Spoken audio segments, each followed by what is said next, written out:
Saudi আরবে হচ্ছে আমার এক বড় ভাই বাংলাদেশি হোটেল দিল সবাই সৌদি আরবেও আপনি একটা দোকানের মালিক হতে পারেন, এমনকি বিজনেস করতে পারেন। তো আজকে এই বিষয়টা হচ্ছে আমি আপনাদের বোঝানোর চেষ্টা করব। তো যে ভাই দেখতেছিলেন ওই ভাই হচ্ছে আমার একসাথেই কাজ করি।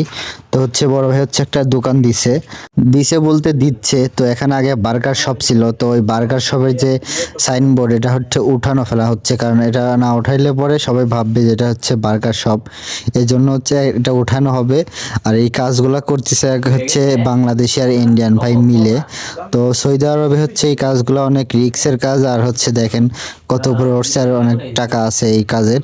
তো এই অক্ষরগুলো নিয়ে আসছে, এগুলো হচ্ছে আমাদের এই বাইরে হচ্ছে রেস্টুরেন্টে লাগানো হবে। আর রেস্টুরেন্টের নাম হচ্ছে আপনার সম্পূর্ণ দেখাবো, দেখবেন অবশ্যই ভিডিওটা। রেস্টুরেন্ট নাম হবে বাংলাদেশ হোটেল, বাংলাদেশ হোটেল রেস্টুরেন্টের নাম হবে। আর বাংলাতে হচ্ছে যেটা হচ্ছে স্টিকার হবে, আমার হাতে যে স্টিকার আছে এই স্টিকারটা আমি খুলে দেখাবো। এখানে হচ্ছে বিভিন্ন খাবারের ছবি দেওয়া আছে, বাংলাদেশে যেরকম থাকে।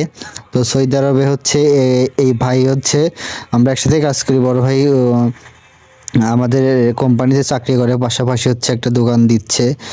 তো আমি হচ্ছে মূলত এই বিষয়টা বোঝানোর চেষ্টা করব যে আপনি কিভাবে একটা দোকান দিতে পারেন।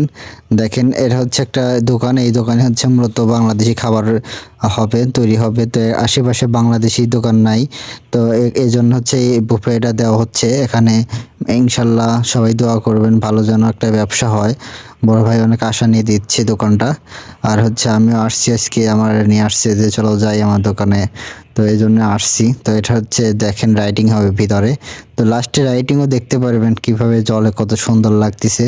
আর বাংলাদেশ হোটেল, বাংলাদেশে মানে নিজের দেশের নাম যখন মানে মুখ দিয়ে বলি তখনই শান্তি লাগে। আর এখানে তো সৌদি আরবের মতো জায়গায় দোকানে সাইনবোর্ডে বাংলাদেশি নাম হচ্ছে, বলার বাইরে অনেক সুন্দর।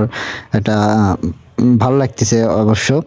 তো বড় ভাই হচ্ছে দোকানটা দিচ্ছে হচ্ছে বাংলাদেশি হোটেল। তো সবাই হচ্ছে, আর আপনি কিভাবে সৌদি আরবে দোকান দিতে পারেন দেখেন। আপনি যদি ভালো একটা কফিল সৌদি ধরে তার যে কোনো দোকান থাকে, কিংবা হচ্ছে সে তার মাধ্যমে আপনি দোকান ভাড়া নিতে পারেন। সেখানে তো প্রতি মাসে হচ্ছে আপনাকে একটা অ্যামাউন্ট দিতে হবে দোকানের। আর আপনার হচ্ছে মাল সামানাতে তো ইনভেস্ট সব কিছু আপনার নিজের, ব্যবসাও আপনার নিজের, দোকান হচ্ছে অন্যজনের নামে থাকবে। আপনি শুধু হচ্ছে তার থেকে ভাড়া নিয়ে আপনি দোকানে হচ্ছে মাল সামানা উঠে ব্যবসা করতে পারবেন। তার মাসে একটা লাভ দিতে হবে, মানে দোকান ভাড়াটা দিতে হবে। আর দোকানের লাইসেন্স করে দিবে, সেই লাইসেন্সটাও কিন্তু সৌদি আরবে সৌদির নামে থাকবে, তারও একটা টাকা দিতে হবে, অ্যামাউন্ট দিতে হবে। আর সৌদি আরবে যদি আপনি দোকান দিতে চান অবশ্যই আপনাকে